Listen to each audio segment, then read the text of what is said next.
eitt af því sem svo bjagað við þetta hælisleitendakerfi það að þetta eru mestmegnis fullfrískir ungi kallmenn sem að leita hælis. Það ekki bara eitt af því sem að mjög gagnrýnivert varðandi hæliskerfið? Það yfir 100 milljón manns á flótta í heiminum og lítur stór hluti af því að vera konur og börn og gamalmenni, en einhvern veginn öll Evrópulöndin eru uppfull af einhverjum ungum kallmönnum á einhverjum aldri sko, frá einhverjum löndum. Þannig að það mér finnst það sko bara frekar styðja þá umræðu við að vera að ræða þetta kerfi og endurskoða algjörlega frá grunni. Því að ég held að sé orðið ágætis svona konsensus það í Evrópu að þetta kerfi bara úr sér gengið og hefur bara beðið skipbrot. Diljá Mist Einarsdóttir, þú kærlega velkomin. Takk fyrir það. Hvað segirðu gott? Ég bara eldhress. Nei, ekki? Jú. Já, þú komst hérna askvaðandi og vildi fá að ræða þetta sérkennilega trend sem að þér hugnast ekki, að konur sem eru nýskriðnar yfir frjósemisaldur séu að mæta með kúrekahatt á tónleika. Og ég veit ekki af hverju þér svona nöp við þetta, en mér finnst þetta alltaf leið. Ég skil alveg hvað þú meinar. Ég náttúrulega kemafjöllum sko, einu sem oftar. Þú kannast ekki við þessu ummæli. Ég kannast ekki við þessu ummæli og það svo gaman að segja frá því að ég var nýlega fyrir svona kúreka einhvern veginn vitrun og ég á kúrekahatt að því ég var nýlega á ferðalagi í Bandaríkjunum. Ég var í svona leiðtogaprógrammi í Bandaríkjunum í boði bandarískra stjórnvalda. Heimsótti þar 4 ríki og meðal annars Colorado og fór á svona kúrekabar, svona þú veist svona skemmtistað. Ég hafði bara séð þetta og ég held líka að það væri kannski bara Suðurríkjunum, skilur. Ég bara áttaði mig á því hversu djúpt konsept þetta í Bandaríkjunum, að þú bara ferð á skemmtistað. Þetta vinsælsti skemmtistaðan í Colorado Springs og þú ferð þarna inn og það bara fólk á öllum aldri mætt til þess að línudansa og það kann öll sporin við 9 lög og ég varð hugfangin. Ég fekk mér bara, þú veist, belti og hatt og það til myndir af mér á samfélagsmiðlum, sko. En ég náttúrulega kornung, sko. Þannig að þinn kúrekahattur var ekki 46.000 króna kúrekahattur úr feldi og svo keyptir þér svona strimla. Nei, ok. Nei, minn var keyptur í Walmart, sko. Var það. Bara alveg ramir stöf. Þannig nei, og ég á ekki svona, hvað heitir þetta, svona frinsjakka, hvað það á íslensku? Kögurjakka. Heitir þetta? Já. Og hvað seig að vita þetta? Fórstu á tónleikana? Nei. Ég var erlendis á ráðstefnu Hærimanna. Já. Ég hefði viljað fara. Ég held ég myndi verða með svona ROMO eða Relief of Missing Out. Nei, þú varst með FOMO. Já, ég pínu. Ég var alveg með FOMO. Ég var sko stödd við Kómavatn á Ítalíu. Ég var samt með FOMO, sko. Ég var með gítarleikaranum í menntaskóla og ég vona nú að sé í lagi að ég segja frá þessu, Rúben, en hann sem sagt var alltaf, hann svona syndi náminu svona já og en mætti stundum í skólan og sofnaði og ég var alltaf að segja við hann, það verður ekkert úr þér aumingiðinn, svona í djóki, sko. Svo hann bara túra át allt Bandaríkin, sko, þannig að hann hlæri núna. Já, ég og líka söguna bara Kalli og Jökull náttúrulega heitir sama og sonur minn, frumburðurinn Jökull. Og það í höfuð á honum? Og þegar það var reyndar ekki í höfuð á honum, önnur lengri saga að segja frá því, en þegar við vorum að halda brúðköpu okkar 2014, að þá var svona stærsti draumurinn að fá Bubba Mortens til að koma að spila. Og nema hann var, við erum miklu Bubba aðdáendur, nema hann var í veiði. Og þá fórum við að hugsa, hver gæti sungið, þú veist, bara því við vorum ákveðin lög í huga, Bubba lög. Og við vorum að velta fyrir, og þá kom Jökull í Kalló upp í hugan og við höfum sambandi við hann og hann var laus og svo afbúði hann sig, eða svo, þú veist, svo bara þetta var einhver svona stutt samskipti og svo var hann akkurat búin að bóka sig á einhverja tónleika erlendis. Aha, þannig að þið ringdu í Sóla? Nei, það endaði nú með Valdimar. Já, og Valdimar gerði þetta alveg listilega vel og söng sömur eða tíminn bara með mjög eftirminnlegum hætti. Já, það nú gott. Já. En þessi ráðstefna, við vorum nú raunverulega að tala um það, við vorum ekki að tala um kúrekahatta. Miðaldakrísu íslenska kvenna með kúrekahatta. Þar kom ESB upp. Já. Segðu mér. Ég var þarna í boði systurflokks okkar sjálfstæðismanna, kristlega demokrata í Þýskalandi sem voru að halda svona hægrimannaráðstefnu þarna í Ítalíu og ótrúlega upplifum, við vorum sérst í húsi Adenauers og þar var sérst gistum þar og ráðstefna var haldin þar og þar voru sérst hægri menn og aðalega þingmenn alls þar af Evrópu að ræða svona bara málblíðandi stundar, það var verið að ræða öryggis- og varnarmál og það var verið að ræða gervigreind og ýmislegt annað en mér langar að segja allir viðstaddir hafi verið með dagsetningunum 29. ágúst, alveg á hreinu og meira að segja þingmenn sem að spurðu mig hvort að við tölum dönsku eða ensku í Íslandi.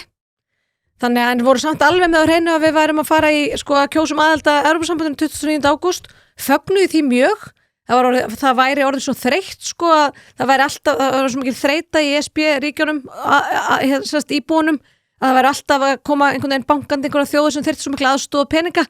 Nú væri bara komin rík þjóð frá Norður Evrópu að sækjum í klúbbinn. Þetta væri að gera mjög mikið fyrir stemmingun í Evrópusambandinu. Ég sagði bara verði ykkur á góðu en svarið verður nei og þeim þótti það auðvitað mjög skrítið að við vildum ekki gangi í klúbbinn meira þess að hægri mönnum í Evrópu já, meira þess að þetta eru allt mjög Evrópusambandssinnaðir flokkar þó að hafa farið fram mjög gagnrýnin umræðum Evrópusambandi og sérstaklega skrifræðið og samkeppnishæfnina dágóðum tíma ræða gervigrindina og hvernig Evrópa eru auðvitað drast aftur úr því kapplöpun svo öllu öðru þannig að það eru miklar vonir umbætur, þú veist þetta er fólk sem vil gera Evrópusambandið öðruvísi en maður er auðvitað því miður ekkert mjög bjartsýnn en þegar maður fer svona að fara yfir þetta þú veist að við séum auðvitað í innri markanum það var nú eitt þjóðveri sem sagði bara strax nákvæmlega, þið getið ekkert verið að fá ennþá bara bestu bitun á Evrópusambandinu og borga ekki fyrir það þannig að það svona hugsa Evrópusambandsríkin þetta auðvitað. Þetta er það sem að stressa mig svolítið í þessu öllu, er þetta með að við getum verið að setja EES-samninginu uppnám með því að vekja svona mikla athygli á okkur.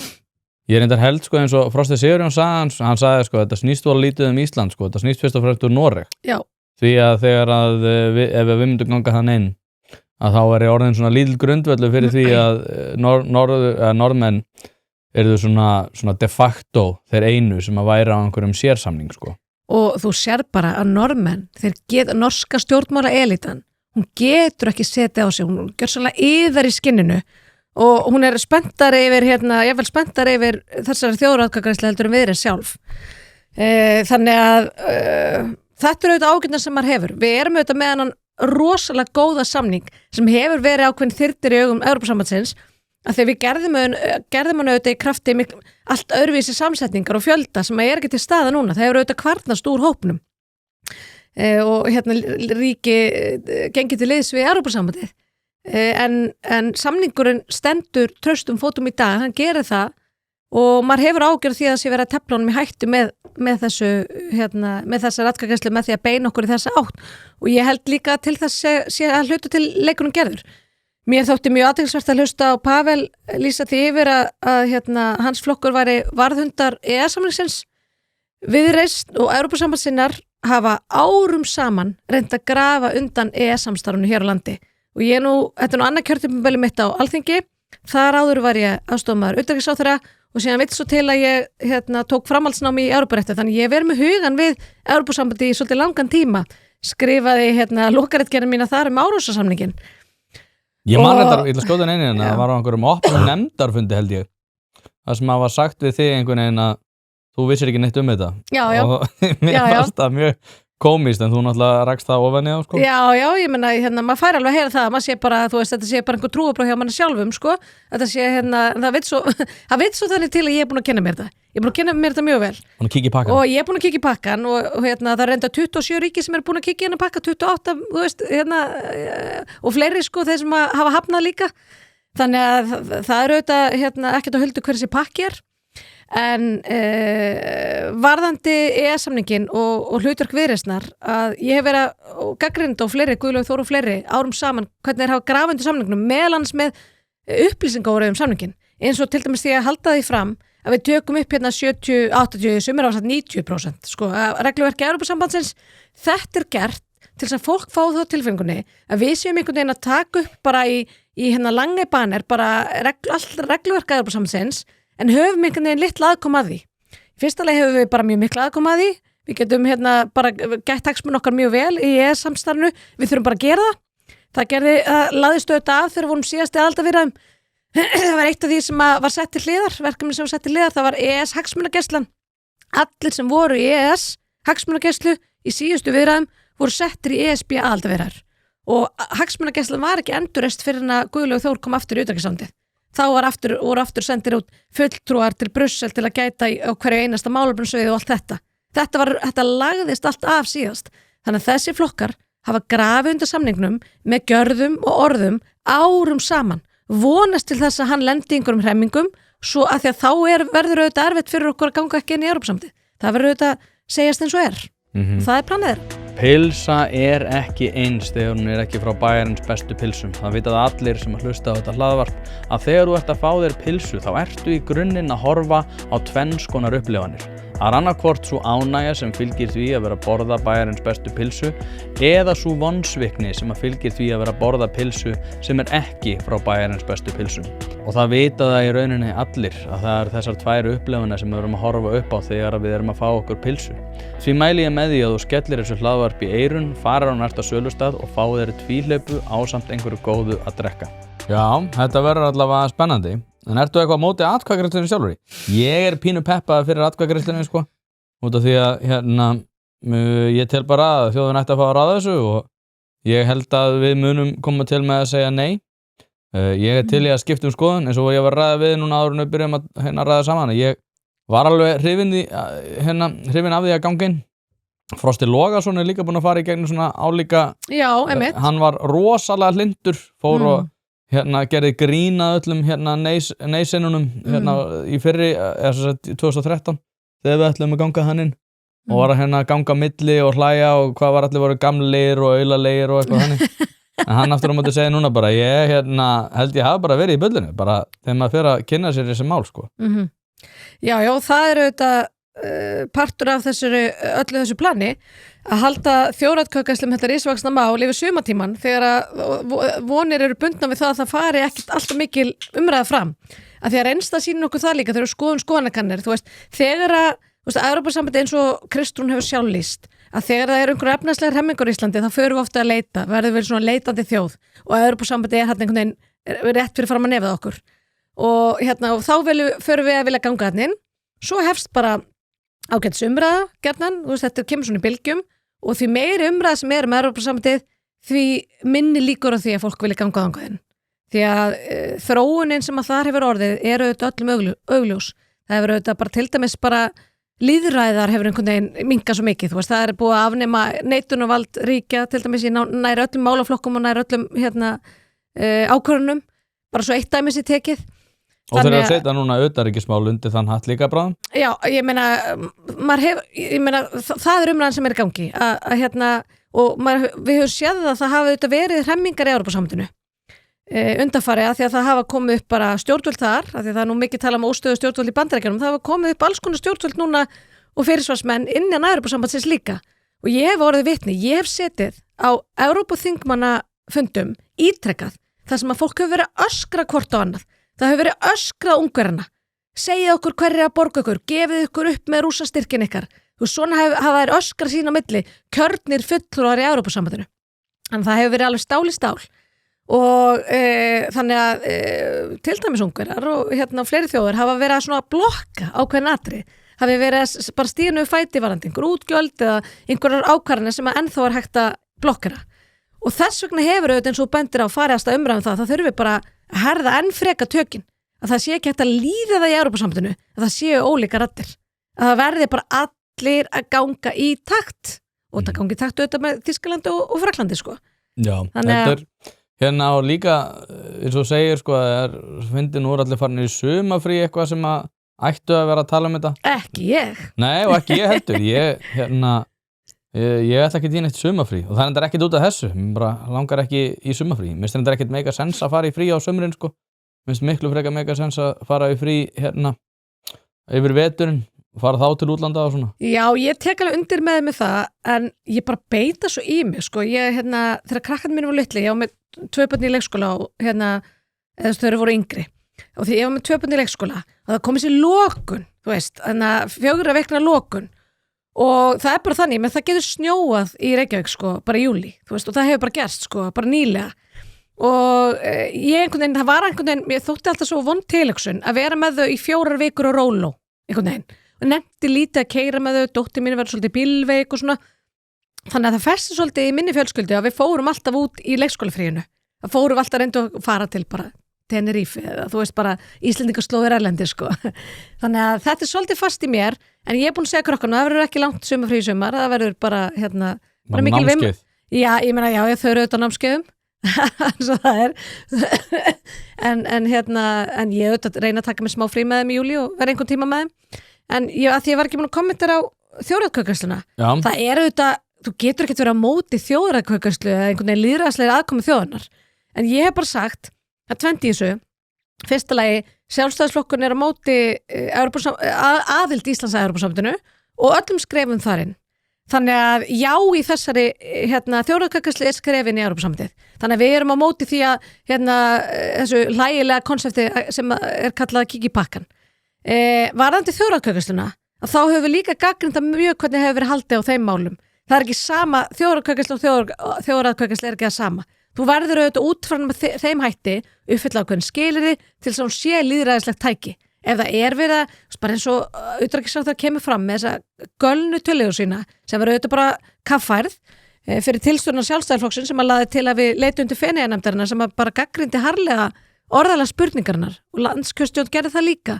Setti líka gerði spurningamerki og hafði áhugjur af dagsetningunni líka, bæði landskjörstjórn og Feneyjanefndan. Ekki að það veri útilokað að halda þessum tíma. Það er bara furðulegt. Þetta er bara valið, bara skrítið. Þannig að það er ekki sama með hvað hætti þetta gert og við höfum verið mjög gagnrýnir á það. Já, ég veit ekki, ég bara hef ekki miklar áhyggjur af þessu. Mér finnst þetta, út af því að sérstaklega í dag, þegar hún er að gera þætti sem að ég stefna á að hefja 8. júlí og þá koma út einu sinni viku opinberlega en það kemur allt út fyrir áskrifendur, að þá er ég að fara yfir þessa dragiskíslu og það horfurnar eru svo slæmar að það ætla að ganga þannig inn er galið í dag. Sama þótt að fólki hafa verið hrifið það fyrir ekki svo lengu. Og svo er náttúrulega bara svo þróun sem að þú varst að reifa hérna áðan sem er að tala um Ungverjakrísuna, að þau geti ekki lent aftur í þessari Ungverjakrísu og þar að leiðandi þurfa framkvæmdastjórnin að hafa meira vald til þess að taka ákvarðanir og að neitunarvald einstakra ríkja geti ekki verið fyrir hendi út af því að það þarf að straumlinlega kerfið og auðvitað er það eðlilegt. Ef þú værir með forstjóra yfir einhverju fyrirtæki, þú getur ekkit verið að reka þetta eins og einhverja kommunu þar sem að allir þyrftu einhvern veginn að vera að verja sína hagsmuni og þá væri ekkit hægt að taka einhverja skynsamlegar ákvarðanir. Auðvitað er lýðræðislegt umboð skynsamlegt, en þeir eru með svona rosalega mörg ríki með svona rosalega ólíka hagsmuni að þá er í rauninni ekkit hægt að gera þetta öðruvísi heldur en að sé einhver ákveðin forstjóri sem að bara skila sínu. Nei, og vera með bara á svona kínverst fyrirkomulag. Gott að þú sagðir það, en sérstaklega ekki þegar að markmið er samrunni, þegar markmið er sambandsríki, eiginlega sambandsríki. Viðreisn var nú nýlega með belgiskan stjórnmálamann sem að hefur lengi talað fyrir þessum málum og bara, það var bara standandi lótak bara þegar hann var að flytja bara einhverja ræðum það að Evrópa ætti að verða einhvers konar heimsveldi, bara svona eitthvað sambandsríki og það eru ekkert allir sammála þetta í Evrópusambandinu. Efnahagslegi samrunnin sem að stemt var í byrjun og var loki einhvern tímann á 10. áratugnum eða þú veist, komin í horfið sem hann er í dag, 10. áratugnum frá þeim tíma, þú veist, í næstu það bil 30 ár, þá hefur verið unnið að því leynt og ljóst að búa til svona eitthvað sambandsríki, Evrópu og liður því eins og lýsir eru auðvitað að afnema þessi sérkenni og sérstöðu og einstaka raddir í svæðunni því að það hendar ekkert. Það hendar ekki þessu loka markmið sambandsríki Evrópusambandsins og hvernig halda fólk. Ég er raunverulega að eiga í rökræðum á Facebookinu mínu við ýmsa aðila það að skipta ekkert máli að við til dæmis fengjum 6 þingmenn á Evrópuþinginu af 726 á meðan Þýskaland hefði 96 og rökin sögð verið þau sko að sko það alltaf hópar myndaðir, þetta eru blokkir, þú myndir hópar ákveði hagsmuni, býtum með sömu rökum, þá getur þau bara sagt að skiptir ekki máli hvort að Sjálfstæðisflokkurinn fari 14 eða 2 eða 28 þingmenn, skiptir engu máli, af því hann hvað sem alltaf að reyna, hann þarf alltaf að fá aðra með sig sko til að breytinguru, ég meina þetta er svo galin hugsunáttur og halda því fram að það sem að eru meirihluta ákvarðanir, það sem að hún þarf alltaf að vera með 65% íbúafjölda á bakvegi í Evrópusambandinu til þess að taka svona flesta þar ákvarðanir að það skiptir ekki máli að þú sért ríki sem að berði uppi 0,08%. 0,08%. Þannig að þegar þú ert að safna í sarpinn, þú ert bara, það einhver rishagsmun undir fyrir þig, fyrir þína þjóð og þú þarft að safna með þér, þú ert bara óbúslega langt til land, sko. Miklu lengri land heldur bara til dæmis Þýskaland. Já. Þessi þáttur í boði Þorgrímsson og Co. fyrirtæki sem að flestir í byggingabransanum þekkja vel og það ekki af ástæðu lausu. Ef þú ert í einhvers konar verkefni, hvort sem að það smá heimaverkefni eða stærri framkvæmdir, þá þetta einfaldlega staðurinn. Þeir eru með allt frá veggefnum og loftefnum yfir í gólf, klæðningar og alls konar sérhæfðar lausnir sem að gera lífið þitt einfaldara. Ég hef sjálfur verslað við fyrirtæki gegnum tíðina einmitt til þess að finna lausn við hljóðeinangrun sem líka ástæðan fyrir því að hljóðvistin hjá mér eins góð og raun ber vitni. En það sem að kannski skiptir mestu máli að þegar þú rennur við í Ármúla 29 þá færð þú alvöru ráðgjöf, ekki bara einhverja vöru, heldur hjálp við að velja það sem rétt fyrir þig hverju sinni. Eins og segi, staðsettir í Ármúla 29 í Reykjavík en senda allt land. Mjög þægilegt, kíktu á thco.is eða thorco.is og skoðaðu úrvalið. Nei, þetta stórundalegt. En talandi galnar ákvarðanir, ertu búin að sjá viðtalið við Sigurlín Guðmundsdóttur og Frosta Logasyni? Sem að fjallar það að hún giftist Hamasliða. Jú, ég búin að sjá klippbrúið, ég ekki búin að hlusta á allt. Nei, sko, og það svo komískt að fylgjast með núna, að þeir sem að voru að tala það að trúa ætti konum og að konur byggju í íslensku feðraveldi og svona, eru núna að segja, já, þetta ekki bara eitthvað svona vont break-up sem hún að gangi í gegnum, þetta ekki bara, þetta ekki bara hennar upplifun að þessu, þetta raunverulega eitthvað sem að gerðist. Og núna erum við bara, allavega eftir því sem hún segir, búið við samfélagið, þar sem að hún segir það bara fullum fetum að það sé bara hópur Hamasliða á Íslandi út af því að Sjálfstæðisflokkurinn vildi ekki standa í hárinu á Solaris og Novartis út af því að þeir getur talað illa um það á Facebook. Og núna búið við þennan veruleika.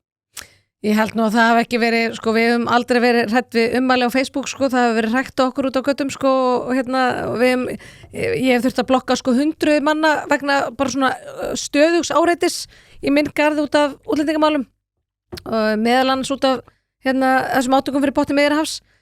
Þannig að ég held að við séum algjörlega óhrætt við gagnrýnina, en það auðvitað engum blöðum það að fletta að við vorum út í ríkisstjórnarsamstarfi, þar sem að voru mjög ólíkar skoðanir, og þar sem að en hvernig getur þetta verið niður? Og við vorum á þingi þar sem að var mikill meirihluti á þingi fyrir ákveðinni stefnu í útlendingamálum. Þannig að sko það ekki eins og við hefum haft valum að geta halla okkur einhverjar aðrar áttir. Það var ekki þannig. Það var bara þetta fólk sem heldur á stjórnartímanum í dag, Viðreisn og Samfylking voru bara í virkri andstöðu og létu út úr sér ummæli í tengslu við þessu útlendingaumræðu sem auðvitað þola mjög illa dagsins ljós í dag og eldast mjög illa. Þannig að það var auðvitað aldrei að fangelsa börn? Nei, ég meina aldrei að fangelsa börn og það var ekki þeim sambúð að vera með einhverjum ákveðnum erlendu stjórnmálamönnum í herbyggja því að þeir voru með einhverjum stefnu útlendingamálum sem núna bara algjörlega normalisera á Íslandi af sömu flokkum, sko. Þetta auðvitað slík hræstni og ég heyrði að þú varst að ræða þetta líka við Pavel, sko, hvort það hefði ekki orðið einhverju uppi, jú, það nú reyndi að skauta létt fram í þessu, jú, það bara margt í mörgu og tímandi breytast og þetta auðvitað bara vandræðalegt að fylgjast með þessu. Ég hlusta á þessu umræðu og svo hef ég verið að fletta upp í henni til þess að bara mér til gagns og gaman, sko, hvað fólk lét út úr sér. Hugsa fólk aldrei, ég afgerandi manneskja, sko, stundum hefur verið mér stríkt á því Borgarþóru vinur minn, hann sagði oft við mig þegar vorum aðstofmenn bæði, til ég vel ekki bara segja hvað sem finnst í raun og veru.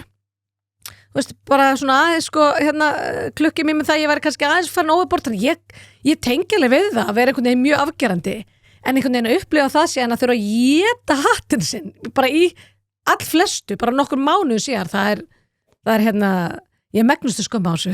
Já, en þú veist, ég horfði þetta viðtal og það hvað þetta fekk litla athygli bara magnað. Já, en það hérna... Af hverju erum við svona meðvirk? Af því að ég hef nú rætt Þú veist það nú reyndar ekki, ég skal alveg gefa þér það. Og þetta er ótrúlegt, en eins og segja, þetta er sömu konur sem vilja bara algjörlega snúa við einhvern veginn sönnunarbyrðinni í öllum ofbeldismálum sem tengjast konum, þú veist, og svo hérna má alls ekki ræða einhvern veginn bátt og hræðilegt mannréttinda ástand kvenna, til dæmis í Miðausturlöndum. Búrkuna hérna, ég ætla nú ekki að fara að gaggarína það. Nei, bara frjálst val og bara konur sem bera saman búrku og g-streng, sko. Þetta er bara allt eitthvað, þú veist, er þetta val? Það eru þetta að setja spurningumarki við það. Af hverju málar þú þig? Já, af hverju konur í hælaskóm, þú veist, af hverju konur í búrkum, þetta er alltaf sama meiði. Þetta sér fólk í gegnum þetta. Fólk sér í gegnum þetta.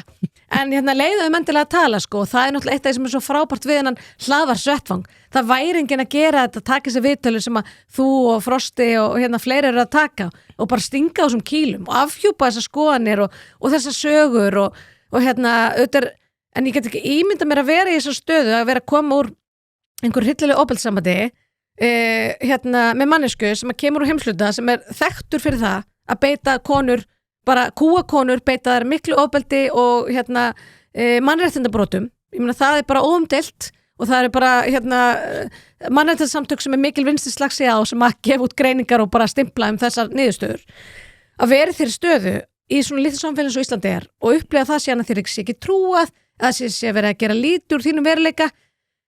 Ég veit ekki, sko, þetta er öllu þetta snúið og kolf, þetta er ömulegt við þóru að móta okkur hérna gækvart konu sem hefur lent í svona hremmingum, sko. En nú erum við í þessari stöðu, hvað þarf að gera? Í útlendingamálum? Já, bara, og þessu máli bara sérstaklega, ég meina, ef að það er rétt, ef það er snefill af sannleikskorni í því sem hún er að segja, að þá er þetta eitthvað sem að þarf að huga að. Já. Ég hef haft á þessu þungar ágjör, ég hef meðlans verið með þingmál í þinginu, verið að spyrjast fyrir bakgrunnsathuganir. Ég hef mikla ágjör af bakgrunnsathugunum þeirra sem sækja í hæli, en ekki síst þeirra sem kominga á grundvelli fjölskyldusammenningar. Og hérna, mun taka þetta aftur upp í haust, bara hérna fylgja þessu eftir, að því að mér finnst svona, þú veist, þetta er bara sem maður heyrir innan á kerfinu. Ég hef stundum sagt það, sko, að ég veit ekki hvort fólk heldur það, ég sé alltaf heima hjá mér og fá einhvern veginn bara kvikna á ljósaperu, linnulöst yfir einhverju sem er með dettur í og spurjum eða dettur að taka upp. Þetta er allt saman einhverju ábendingar sem maður fær innan úr kerfinu eða frá fólki sem þekkir mjög vel til sem að bendi mann í rétta átt. Þess vegna er maður að koma fram með ákveðin mál, til dæmis varðandi bakgrunnsathuganir. Þetta er ekki eitthvað sem ég hef verið að baksa í. Það eru hérna bæði fólk innan úr kerfinu og lögmenn og aðrir sem koma að þessu málum sem hafa þessu þungar áhyggjur. Þannig að það er nú eitt gat sem við verðum þá að stoppa upp í ef að það er einhver brotalögum hjá okkur, bakgrunnsathugunar og fólki sem að kemur hingað. Því að það er grundvallar hlutverk stjórnvalda, númer 1, 2 og 3, bara fyrst og síðast, er að tryggja öryggi Íslendinga. Og ef það er einhver brotalögum með því, þá veist það má bara ekki vera ein einasta meðvirkni eða veist, það er ekki einhver PC-stefna sem á við í þeim efnum. Nei. Þannig að ég myndi segja að við þyrftum auðvitað að skoða þau mál betur. Það hafi auðvitað verið teknar ákvarðan, við vorum auðvitað búin að leggja mjög góðan grunn og berjast þessu ljón í þinginu fyrir breytingar í innflytjendamálum á Íslandi. En ég ætla að tala um þetta í náttúrulega 1000. skiptið, en við eigum að vera með, við eigum að koma okkur upp svona tölfræði grunni sem eru aðgengilegur öllum, þar sem við fylgjumst með ákveðnum vísi varðandi innflytjendur á Íslandi. Eins og Norðurlöndin gera og birta. Við erum einu Norðurlandi, við stöndum svona aftast í þessum efnum. En af hverju ættum við að gera ráð fyrir því að tölfræðin sé eitthvað öðruvísi hér heldur en er þar? Við ættum alls ekki að gera það. En einhverju vilja loka augunum fyrir því, sko. Þú veist nú með reglulega með viðmælda Margréti Valdimar sem að kannski lokar ekkert augunum fyrir því. Hún getur ekkert rifist í tölurnar, en þá er bara farið út í það að einhvern veginn finna allar heimsins afsakanir fyrir því að hverju tölurnar eru eins og þær eru. Bara eins og bara til dæmis þessi umræðan það að hér séu til dæmis hælisleitendur, af því að það eru auðvitað stærsti hópurinn af fólki sem að kemur hingað, eða mjög stór hópur af fólki sem kemur hingað sem er ekki af EES-svæðinu. þegar við verðum auðvitað að gera greinum því hvort við erum að ræða hérna vinnuafl eða fólk sem kemur hérna einhverjum öðrum kvata. Það vita allir hvað við erum að tala. Það vita allir að við erum ekki að tala pólverina. Nei. Ég skil ekki okkur þurfum alltaf að hendi hann disclaimer. Það er endur ekki rétt hjá þér sko. Okay. Pólverar hafa nálgast mig og þakka mig kærlega fyrir það að taka þessa umræðu af því að þeir vilja að sem mestar upplýsingar séu aðgengilegar. Pólverinn eru miklu harðara með því, ég er ekki að segja það. En þeir lenda, það nálgast mig kona bara til þess í rektinni sem sagði mér það að dóttir hennar frá þannig svæði að ég ætla nú ekki segja nákvæmlega hvað hún er en hún er dóttirinn frá Evrópu og þú sér það á hún er þú gætir að halda hún væri annars staðar frá og hún er að lenda til þess bara aðkasti á fótboltamótum. Þú veist, ég meina bara einhvern 10 ára barn. Þú veist, ég meina þetta algjörlega óleiðandi og ég þeirra skoðanir að við verum betri upplýsingar útlendinga og innflytjendur í Íslandi að það sé ekki til þess falli að tendra fordóma, heldur einmitt vinna bug á þeim. Nýr samstarfsaðili þessa þáttar er Kaldi. Kaldi er bruggaður á Árskógssandi þar sem að hreint íslenskt lindarvatn og vandað handverk fara saman. Kaldi er fyrsti handverksbjór Íslands og hefur frá upphafi lagt áherslu á gæði, hefð og gott bragð. Notast við vandað hráefni og klassíska bruggaðferðir sem skila fersku og hreinu bragði sem að Íslendingar kunna svo vel að meta. Hvort sem út að fara að njóta rólegra stundar, hitta góða vini eða fagna sérstöku tilefni, þá Kaldi alltaf vel við. Stolt norðlenskt handverk bruggað af metnaði síðan 2006 og skál fyrir því. Jú, kæru hlustendur, hlaðvarpið er í samstarfi við fyrirtæki sem að vilja gera hlutina almennilega og eitt af þeim er að sjálfsögðu Alvöru Bón. Alveg eins og þetta hlaðvarp leitast við að auka viðnámsþrótt samfélagsins, eykur Alvöru Bón endingartíma bílsins með því að halda honum hreinum og fínum. Hringið í síma 5880705 eða sendið á alvörubón@alvörubón.is.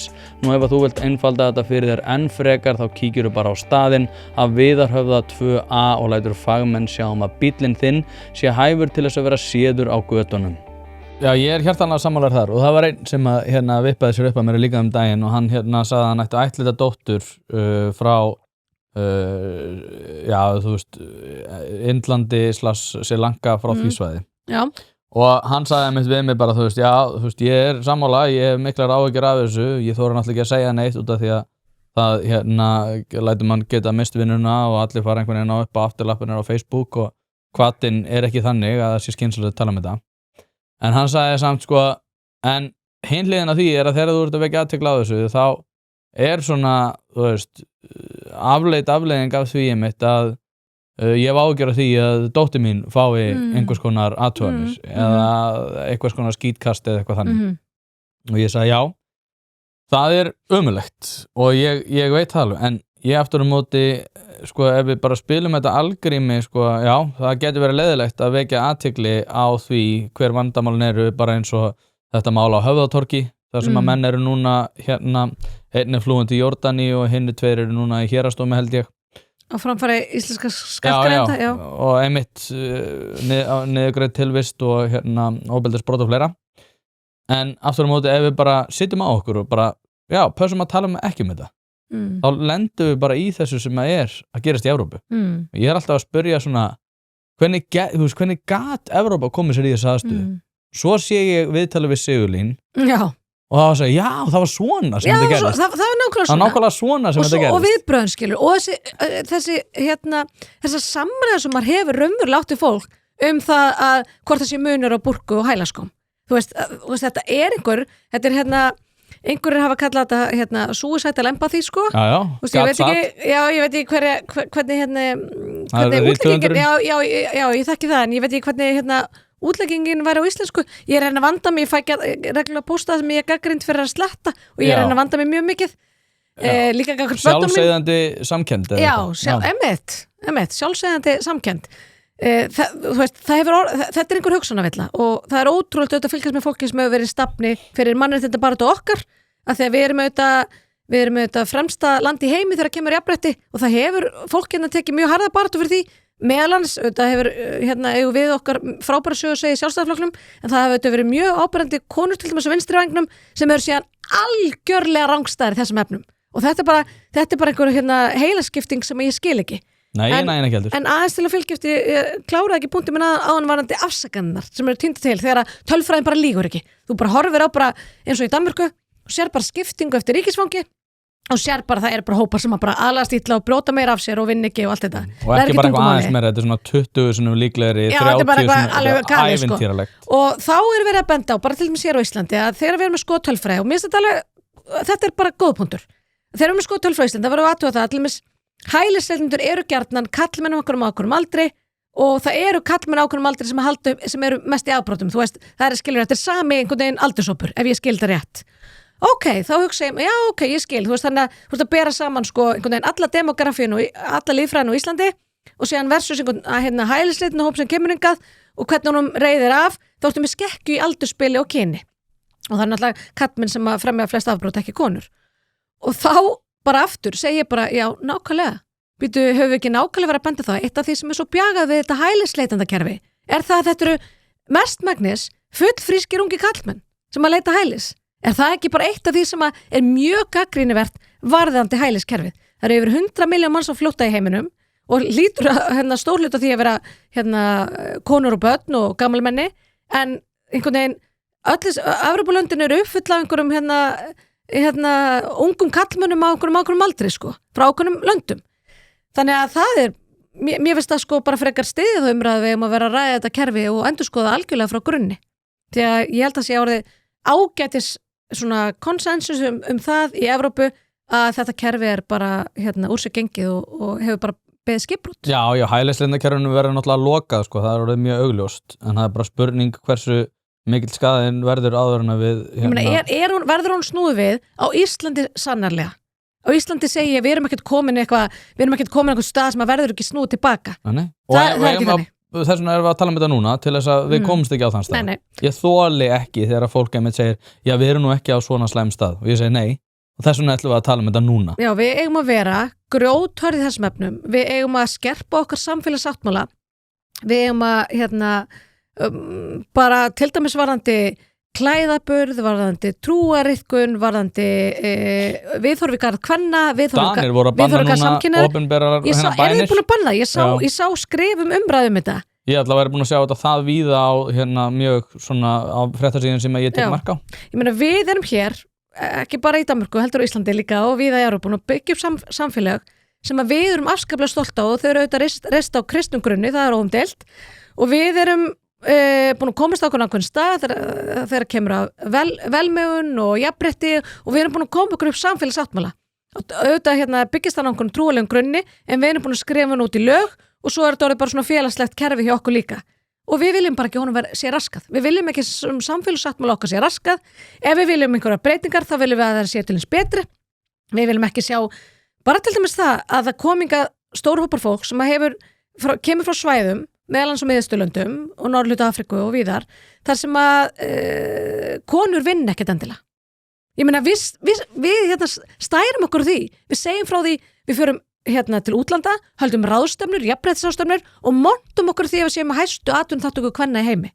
Og látum síðan eins og að skipta engu máli vera að flytja inn stóra hópa af fólki þar sem að það er bara ekkert normið, sko. Ég rætti við mjög vinstri sinna vinkonu mína daginn, þessi mál og þar var hún að segja við mig að hún hafi verið með minnir þetta hafi verið bónus í Grafarvogi eða eitthvað eða hvort það hafi bónus einhverstaðar annars staðar en það var allavega 3 stúlkur sem voru í búrku, það var maður með þeim en hann var svona Í búrku?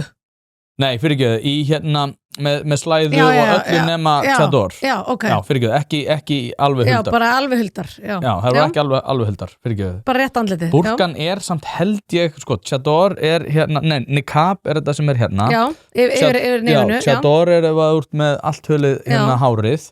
Og svo er búrkan held ég klæðaburðurinn alveg en í svona almennu skilningi að þá er rætt það að búrkan sé allur klæðnaður. Já, með sko það sem þú sér bara net fyrir augun. Já, en nei, það voru ekki búin. Ég hins vegar sá... Mann alveg furðulega fróður með klæðaburð. Ég sá konur í búrkum í öllu nema augun í krónunni fyrir ekki svo lengu. 2 konur. Já, en allavega. Ólíðandi. En hún sá allavega konur í svona íslensku klæðaburði og hún sagði, sko, ég er mjög klint í, þú veist, hún bara vill hafa svona ekki alveg opin landamæri en hún svona er mjög vinstrisinni í þessu og hún sagði við mig sko, ég ætla bara að viðurkenna, ég myndi aldrei segja dómbelega að mér leið ónotalega þegar að þær voru þarna og hún sagði, ég bara gat ekki útskýrt það og ég sagði, ég skal útskýra út af því ég náttúrulega sérfræðingur í því að útskýra tilfinningar kvenna fyrir þeim sjálfum að þegar að þetta fyrir hendi þá þetta náttúrulega bæði skilur ákveðin vorkun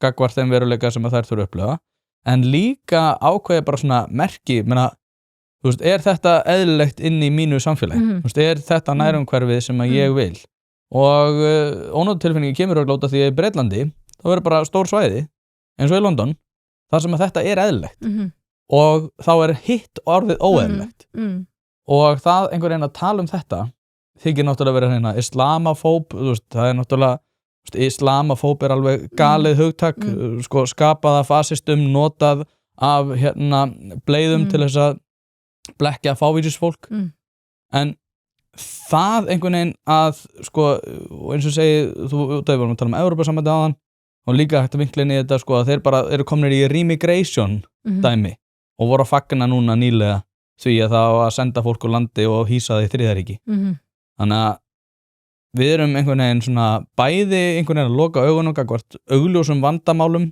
sem að fyrir hendi eru en líka ætla að gangi í Evrópusambandið sem að samt ætla að taka miklu harðar á þessu og í rauninni að fara að taka upp útlendingastefnu sem miklu áþekkara því sem að gerast í miðflokknum.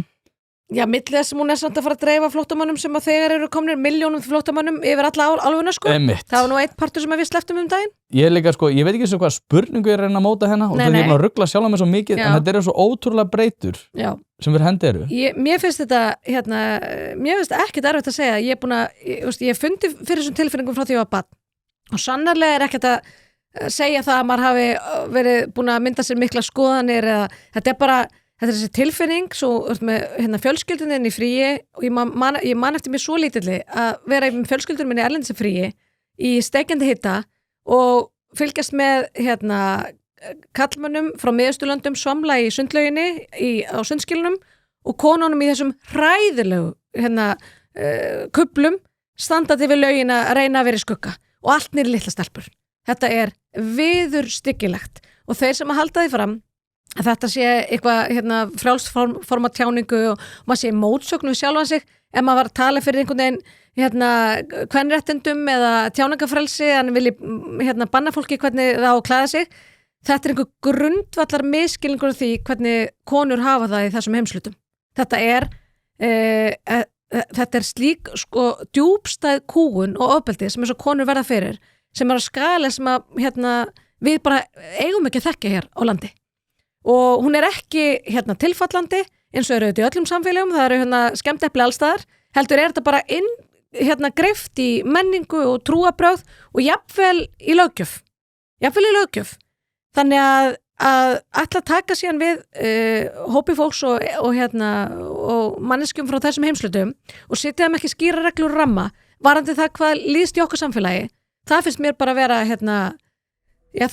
vera sjálfseðandi stefna. Ef þú ert með stjörnu í rúðinni eða þarft að fara í gegnum einhvers konar bílrúðu athugun þá ferðu að sjálfsögðu á polsen.is. Ég prófaði þetta sjálfur, var með stjörnu í rúðinni og fekk bílinn eftir örskamma stund og málið dautt. Ofan á það að veita úrvalsþjónustu í þeim efnum getur þú einnig fundið hið ýmsa á vefverslun þar sem bæði eru seldir varahlutir, ljósabúnaður, ferðavörur fyrir bílinn, reiðhjólavörur, smurefni og margt fleira. Þannig að ef þú ert að drolla við viðhaldið eða bílrúðuskiptin þá mæli ég bara með því að þú hættir því, farir á polsen.is og letir klára málið í dag. Ég sammála því, ég ræddi við pólskan leigubílstjóra og ég spurði svona hvernig er leigubílamarkaðan, hann sagði bara fín, það er svona mikið af erlendum aðalum komnir inn og ég sagði já, er eitthvað búið að vera vesen og hann bara nei, ekkert vesen og ég bara ok, á Íslandi þá breytist þetta eitthvað svo rætt og við vorum einhvern veginn að taka inn fólk frá öllum heimsins hornum og það leiddi til einhvers konar átaka víða á svona leigubílamarkaðnum. Hann sagði já, þetta hefur ekki verið vesen í okkur, þeir vita alveg að þeir komast ekki upp með neitt kjaftaði. Og ég sagði já, ok, og hann sagði, ég spurði þú veist, eru menn frá Somalíu og Palestínu og alls það, og hann bara já, þetta er alveg einhverjir. Og ég sagði já, ok, og það bara gengur og smurt, já, bara þeir vita að ef þeir eru með vesen að þá bara lenda þeir í veseni sjálfur. þannig að svona, ég var svona, já ok, ég held að þetta sé alveg hægt ef meðvirknin ekki fyrir hendi þá ég ekki að tala fyrir einhvern ofbeldi, það bara, þú veist, ef að þú ert að haga þér eins og fíbl að þá bara ferð þú úr landi já. Og við erum ekkert einhvern veginn svona, já, það nú ekki geta verið kært eitthvað hérna, nei, bara það ekki mannréttindi að fá að koma til annars lands. Nei. Menna, eins og bara Tælandi, vini mínum var sparkað út og hann reyndar sagði að þetta verið eitthvað ósangjant. Hann var alltaf með gras og hann var böstaði með gras. Hann náttúrulega á að vera dauðarefsing þar, en hann var bara sparkað á landi. Og ég var bara að sjálfsögðu. Sko, Bandaríkjamenn framfylgja svipari stefnu, sko. Þú bara, þeir eru bara mjög lítið tolerant, sko, fyrir því að þú sért að brjóta eitthvað að þér eða, þú veist, bara, En ekki, hvað? Að sjálfsögðu. Nei, bara skjóta þessi til landsréttar og nei, við þurfum þetta kærunefnd útlendingastofnunar og ég bara, ha? Það bara flugur út beinti Keflavíkur. Það bara... Að sjálfsögðu. Já. Og þá bara, þú veist, líka erum við að fá fólkingað inn sem ætlar að standa sig vel og borga sína skatta og fleira. Það þýðir ekki að geta verið með bara, já, þú ert að framfæslu ríkisins hérna til æviloka út af Tryggingastofnun. Bara, erum fullkomnið að galin. En þetta ég held við séum ágætlega, við erum að ná ákveðnum takti og samstöður að kemur að svona refsilöggjöfun okkar. Við erum að, þú veist, herða ákveðna skrúur. Ég hef nú verið að leggja það fram, það umdeilt að við ættum að skoða sviptingu ríkisborgaréttar þegar hann veittur með lögum. Ef þú brýtur mjög alvarlega af þér fólki finnst þá að maður sé að tala fyrir einhvers konar tvöföldukerfi, mér langar bara að benda því fólki á það tvöföldkerfi, sumir fæðast bara með íslenska ríkisborgarétt, aðrir gera það ekki, þeir fá hann og það ekki sko án hvaða eða skilir það skuldbindinga. Sástu hérna þegar það var mannlíf eða eitthvað, Íslendingur brýtur alvarlega, eitthvað hótaði lögreglumönnum, I will fucking kill you.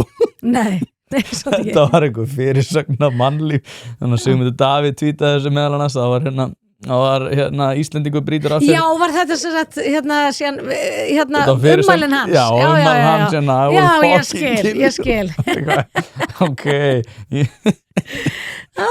Og maður, þetta þetta brandar. Já, ég skil kóttu. Þetta hefur verið þingmál frá mér og ég hef verið að leggja þetta til og mér finnst við eigum að ræða þetta, þetta bara sótt í norræna aftur, þetta bara sótt í norræna reynslubankan, þetta bara löggjöf á Norðurlöndunum sem ég að leggja til að við innleiðum hér, en það þá refsilöggjöfun okkar og afbrot, en svo það líka bara, þú veist, ég meina klæðaburður kemur auðvitað ekki þar inni, sko við erum líka að tala samfélagssáttmálinn okkar og ég hef nú reynt að vekja til dæmis svona hinsegin samfélagið upp á værum svefni í þessum efnum, af því að þeir eru skiljanlega mjög uppteknir af því hvort og hvernig hefur orðið eitthvað bakslag, en mér finnst það alveg ótrúlegu sofandaháttur þegar kemur því að hinga hafi flust 1000 einstaklingar sem að koma frá löndum sem að þar sem að hinsegin samfélag og hinsegin fólk á ekki tilvistarétt, sko.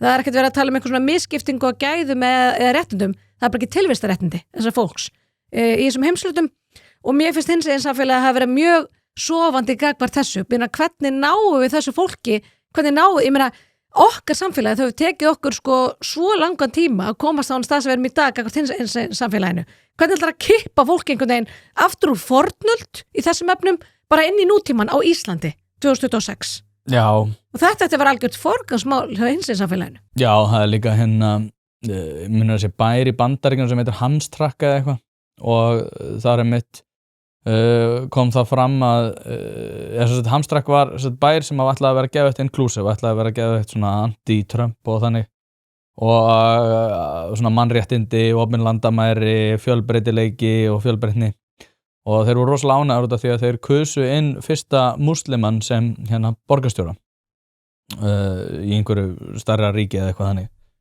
og þeir voru bara, já, áfram síðan núna kemur það upp úr hattinum að hann hefur ákveðið að banna Pride-fánan og það var hann allir brjálæðir og það var bara no facts in Hamstrakk og eitthvað þannig að það alveg svo fyndið og komist að sjá mest vógliðið mitt vera að tala já, við erum mannréttindi áfram fjölbreytileiki og eitthvað þannig og svo bara fjölbreytileikaðu yfir sig, sko. Já. Fjölbreytileika yfir sig, það svolítið þannig, sko. En þá missur sjónar á, þú ert einhvern veginn að setja ákveðin gildi og baráttu í hættu ef þú ætlar að segja, sko, við erum búin að komast á þennan stað, meðal annars að því við erum sérstaklega búin að ræða kvenréttindi og hinsegin réttindi, við erum búin að komast á ákveðin stað og við þurfum að verja hann, en við ætlum að, nokkur var nokkuð búið að cancela orðinu súkkulaðikleinur. Hérna eru dóttir mín notar þetta sko, hún er snúsú en hérna, þú veist, hérna eru súkkulaði. Já, ég fatta þetta ekki. Hver var það þegar þú sagði súkkulaði? Var ekki Hildur Björnsdóttir sem sagði þetta Sönnu í, já, þú veist, gott dæmi ræðilega rauksöndafæslu sko. En þú getur ekki gefið þá neinum frípassa. Það verður engin frípassa í okkar samfélagi til að aðhyllast ekki jafnrétti kynja og réttindi hinsegin fólks. Það er bara einhver stað sem við höfum komist á. Við höfum haft rosalega mikið fyrir að komast á hann stað. Hann er ekkit öruggur. Það getur bara alltaf orðið við grínumst stundum með þetta, en það getur orðið bara bakslag sko. Við getum tapað niður réttindum. Þú ert bara alltaf Það verður ekki út að Dilja Mist og Snorra Másinni sko. Nei, það er bara þannig. Eða Þórarni sko. Já, Þórarni Hjartarsinni skilur. Ég meina það gerist þá ekki okkar vakt. Hlaðvarpið er í samstarfi við fiskhúsið.is. Fiskhúsið.is er heildverslun fyrir veitingamenn sem vilja það ferskasta og það besta fyrir sína kúnna. Hvort sem það er fyrir veitingareksturinn, hótelreksturinn, mötuneytið eða hvað annað, þá ferðu inn á fiskhúsið.is til að sjá það gríðarlega úrval sem að strákarnir hafa upp á að bjóða. Ef að þú vilt hið ferskasta og hið besta, þá gerir þetta sjálfsögðu almennilega, ferðin á fiskhúsið.is. Það er ekki til sú spurning sem að strákarnir hafa ekki svarið við, þannig enn og aftur fiskhúsið.is til að fá ferskasta og besta fiskinn á landinu. Hlaðvarpið eins og þið vitið er í samstarfi við harðfisksverslun Hrafnadals. Nú er ég búinn að selja töluvert af þessum gæða harðfisk og hafa viðtökunar verið hreint út sagt ótrúlegar. Þetta er valsað upp á gamla mátan, sjósaltað og kemur til þín ferskt. Nú býð ég bæði upp á ísu og steinbít sem að kemur á roðinu, alveg eins og þú vilt hafa hann, þurrkaðan að sjálfsögðu í vestfirsku fjallalofti og eins og ég segi, viðbröðin hafa verið vonum framar þannig að ég þarf ekki einu sinni að vera í neinni væntingastjórnun. Sendu e-mail á hrafnadalur@proton.me en hlekkin og verðupplýsingar má einnig finna í lýsingu á þessum þætti. En það er fólk sem er einhvern veginn, þú veist, svo gott og svo umburðarlynt sko, það getur ekki hugsa sér og við höfum nú reyndar rætt þetta áður. Þetta er auðvitað ákveðin mannfyrirlitning sko. Ef þú ætlar að segja sko, þetta fólk það getur bara ekki sko, það getur ekki betur. Það getur ekki, það bara er svona einhvern veginn að Guð hefur gert sko, það getur ekki komið betur fram við konur og hinsegin samfélagið og það er bara ekki vísitna. Nei, við gerum sömu kröfur til allra sem hér eru. Og við þurfum að eða meira púri í sömu að næra sko. Þetta hefur verið kallað bigotry of low expectations. Akkurat. Eða svona, fyrirlitning. Þetta er mannfyrirlitning. Já, lágra væntinga. Hvað er næst? Á að halda þig fram að þetta sé DNA-nu hjá fólki, einhvern veginn, hvernig þú hegðar þér gagnvart öðru fólki sko. Já, ég sagði þetta, ég man sko út af því að ég hef haldið fram að sko okkar samfélag er gott út af menningun okkar. Það er ekki það að það varð gott og menningin kom. Auðvitað er þetta svona samspil. Algjörlega. En ég held aftur á móti að menningin hafi þurft að koma fyrst til þess að hitt kæmi. Það er að segja velferðin á hana. Eitt til dæmis sem þetta nefni í þeim efnum sem er algjörlega óumdeilt og það er þáttaka kvenna. Það að við séum með svona hátt hlutfall þáttaka kvenna á atvinnumarkaði, það hefur skapað svo mikla velsæld.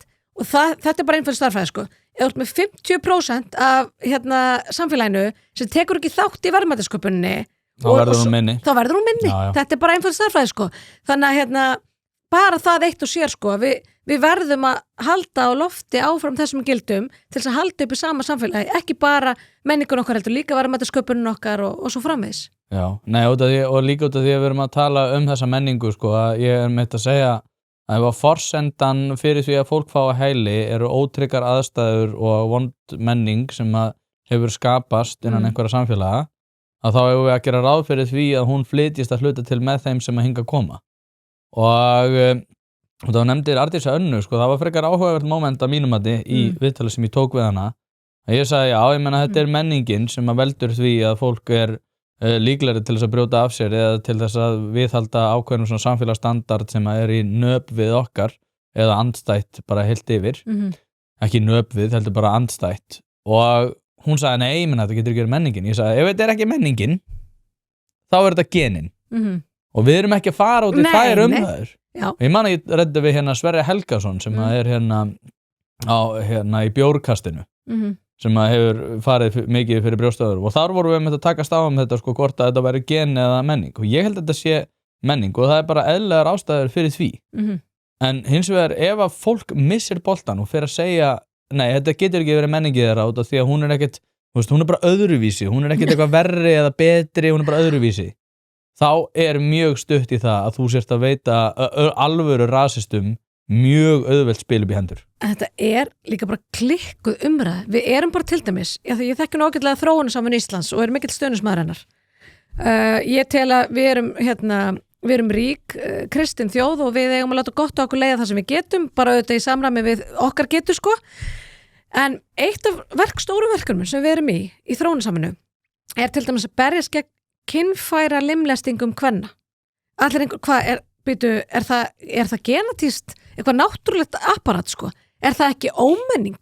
Og ómenning kynfæra limlesting kvenna hefur meðalans flust til Norðurlandana, til Evrópu og til Norðurlandana og þannig að ekki bara hinn Norðurlöndin, heldur Ísland líka hefur þurft að gera breytingar á sinni löggjöf til þess að takast á við þennan margumtalaða fjölbreytileika.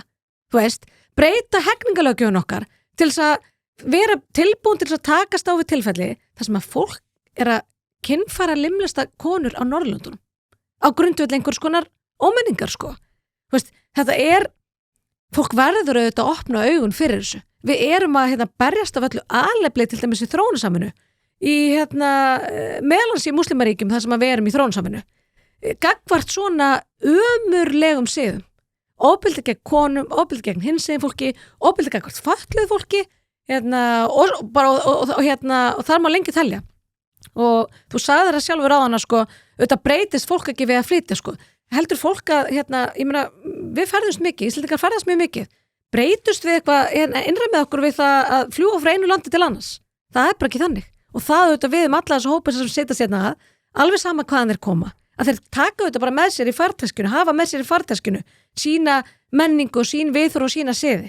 Og ef að við erum ekki rosalega hörð á því, hvernig við viljum að Ísland haldi áfram að vera, að þá getum við verið að glutra niður árangri.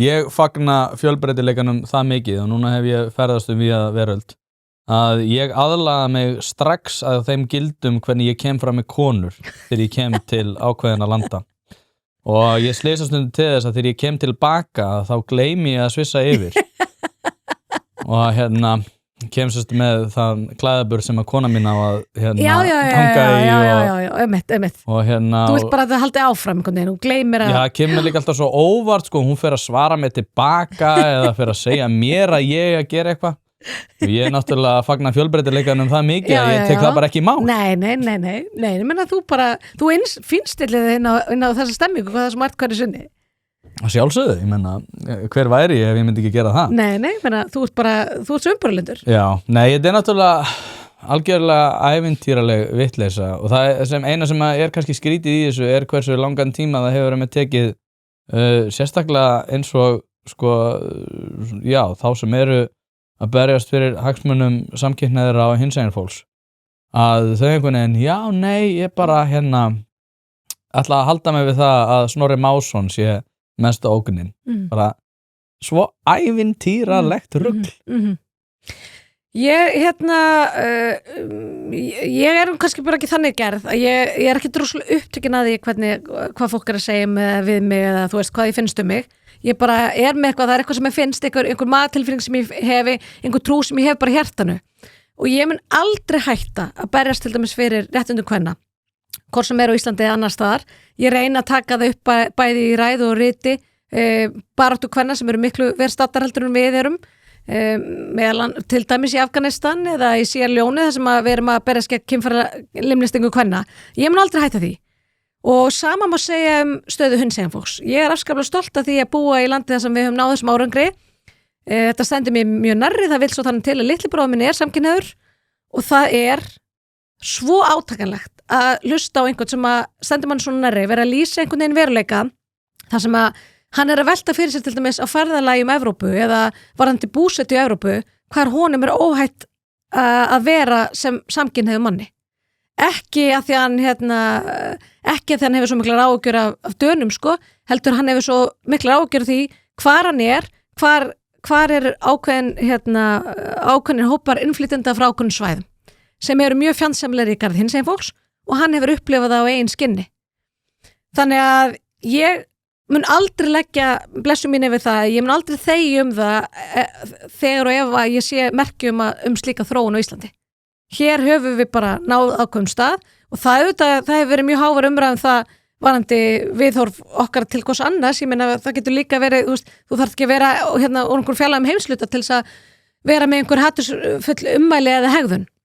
En við höfum að gera þessar kröfu, þessa algjörlega skilyrðislausu kröfu til allra sem hinga koma að þeir undirgangist okkar reglur og okkar lög og okkar samfélagsáttmála og við höfum sérstaklega rætt hér réttindi kvenna og réttindi hinsegin fólks og ég myndi gjarnan vilja sjá fólk úr hinsegin samfélaginu og konur sem hafa verið í stafni í þessum málflokki taka undir þetta með okkur. Hlaðvarpið er í samstarfi við heitirpottar.is, hvort sem þið vantar saltvatnspott, hitaveitupott, kaldan pott, sánuklefa eða hvað eina í heita pottinn, þá ferð þú inn á heitirpottar.is og lætur græja þig. Þjónusta og uppsetningum all land og nú er jafnvel hægt að fá sér smíðaðan sánuklefa, þar sem að þú færð sánuna nákvæmlega eins og þú vilt hafa hana. Það er ekki hægt að setja verðmiða á heilsuna eða samverustund með fjölskyldunni og því er mikilvægt að huga að báðu og það er nákvæmlega það sem að heitirpottar.is auðvelda þér að gera. Hvort sem þú ert að endurnýja gamla pottinn eða gera þetta frá grunni, þá getur þú sendt skilaboð á netinu eða bara einfaldlega kíkt í verslunina að Fossalsi 13 en þar er opið alla virka daga milli 10 og 17 og á laugardögum milli 10 og 14. Ekki drolla við þetta, þú veist að þið langar í heitan pott og sánu heimtíðin, heitirpottar.is græja þetta fyrir þig. Já, þetta er, ég veit ekki, þetta er líka búið að vera sérstaklega skrítið út að maður mun taka alveg eftir í núna til að segja svo í útlendingaumræðum og fleira að þá hefur þetta einhvern veginn umbreyst svo rosalega og ég veit ekki hvort það sé bara út af Facebook eða einhverju öðru en maður tekur alveg eftir því að fólk er komið með upp í kók gagnvart allir bara svona dellunni sem er búin að vera eiga þessi stað undanfarin ár. Þau öfl náttúrulega sem hafa verið mest áberandi náttúrulega berjast þessu rjúpan við staurinn með því að hamast í fjölmiðlum og hamast í stjórnkerfinu öllu það að það með ekki orða eitt svona og sér þetta bara þú veist í svona hvalveiði umræðum þú veist bara einhver maður sem asnast upp í einhvern staur þarna og húkar þar og komin upp í 30 metra hæð og líður svakalega illa og ég bara auðvitað líður illa en við hverju býstu? Já, mér fannst nú fólk ekkert vera eitthvað neina rifna á samúðu sko með þessum málstað. Kannski var það bara í mínum bergmálshelli sko. Já, kannski í mínu líka. Við erum örugglega í sama bergmálshellinum. En nei, ég reyndi samt að kynna mér báða hliðar sko. Ég bara held að þetta séu einhverju 20 einstaklingar sem eru alveg brjálaðir yfir þessu. Mér sýndu svona Brynjar bara að vísa einhverja vísindilega rannsókn. Já, það var svakalega. Það var allt eitthvað sama fólki með ákveðin hárlit. Já, með blátt og... Já, það var nú sett fram í gríni eins og margt annað sem kemur frá Brynjari. Ég var endur alltaf að segja, sko, mér er alveg sama hvað fjólubláa skálarklippingar er að segja við mig, en, sko, og það er eitthvað ónærgætið og svona skýta komment. Svolítið eins og, ummælið þínum konunar með kúrekahattana en ég bara, þú veist, ég hef verið kallað hvítu kallað þessu sama fólki ef að ég má ekki gera grína hárlitnum ykkar þá þið ekki að vera að vísa til minn húðlitar og kyn, sko kynbendi ofbeldi, svo ég segi bara Nei, ég meina sortur ótrúlega bara hluti af ofsóttu minnilutihópi, þú ert náttúrulega rauðbirkinn og þetta bara, ég meina, þú getur Ég var endar alltaf að segja, sko, að við erum að fara því að ég er svo lágvaxinn að ég ætla að fara að berjast fyrir hagsmunum þeirra sem eru lágvaxnir, sko Þú getur verið með mér í þeim hópi náttúrulega, ég var ekki eins og hugsað þetta ekki Nei, ég meina, mér finnst að fara allt og lágt að ég þarf mjög reglulega þegar ég fer í maturubúðir að beða fólk að rétta mér eitthvað Ef ég finn ekki koll þú veist, nált mjólkukælinum eða einhver staðar það sem er eitthvað mjög hátt upp í hillu þá bara næði þið ekki, sko, ég er bara 1,5 metr á hæð en að þetta rétt og þegar þú ert svo sjálfstæð og svona er það ekki að býta í því og klifra, þú veist, ég er svona ég sæki mig kollfrekar Jú, það sem ég get, þá klifra ég og líka ég á til að svona taka til upp og hoppa svona því þú veist, svona slá í það efsta þetta er bara veruleiki sem að einhverju sem er hlustaðir bara tengi ekkert við, sko Nei, þetta er sérstaklega, sko, ég man eftir þessu í melabúðin út að ég elska ostapopp. Ég er ekki auglýsing eða neitt, ég bara elska ostapopp. Bara gamla góða stjörnu ostapoppið. Alveg frábært. Vá, langt síðan ég fengi svoleiðis. Og melabúðin var alltaf með þetta upp í svona það ofarlega, það var ekki hægt að ná í það. Nei. Og ég, þú veist, það hefði verið eðlilega, hefði verið svona ruslaklípa eða eitthvað til að sækja þetta. En það var eitthvað svo niðurlægjandi út af því að ostapopp svona galta fæði, sko. Að það var svo vandrarlegt að þurfa einhvern veginn að klifra eftir því. Og maður þurfti sko, ég þurfti að klifra og hoppa til að ná því. Og ég gat ekkert hugsað mér að fara í melabúðun og sækja mér ostapopp. Út af því að ekki nóg með það að maður var að fara með þetta galtafæði á kassan. Heldur þurfti maður einhvern veginn að oinkast sko lengst upp til þess að sækja. Þetta hefur örugglega verið mjög kostulegt að sjá. Já, og ég einhvern veginn, þú veist. En þú heldur ekki að þetta hefur verið bara eitthvað merki frá Guði, bara að þú hættir að ekki snerta á þessu ostapoppi, sko. Jú, ég ætlaði með þetta að fara að eyða senustu mínútunum með þér að drulla yfir fólk með ákveði holdafar. Nei, og svo, þú veist, ef maður að tjekka göngunum, sko, hvort að, þú veist, það séu nægilega fáir, þannig að þetta ekki ofandræðilegt eða hvort maður þekkir einhvern, sko. Þannig að þetta, Nei, ég hugsa mig gott í glóðinu núna, nú sonur minn starri en ég. Hann búinn að ná þeim áfanga og bara fljótlega þegar ég bara taka hann alltaf með mér í búðinu, sko. Hann er alltaf 25 ára. Hann er 12 ára. Já, þetta er svona. Maður getur ekki verið bestur í öllu. Það er ekki hægt að vera bestur í öllu, sko. Við þurfum bara að vera best í sumu. En til við ætlum að segja þetta gott. Þetta var mjög fróðleg og skemmtileg yfirferð. Við gerum þetta fljótt aftur. Frábært að vanda, takk fyrir mig. Takk fyrir að koma, þangað til næst.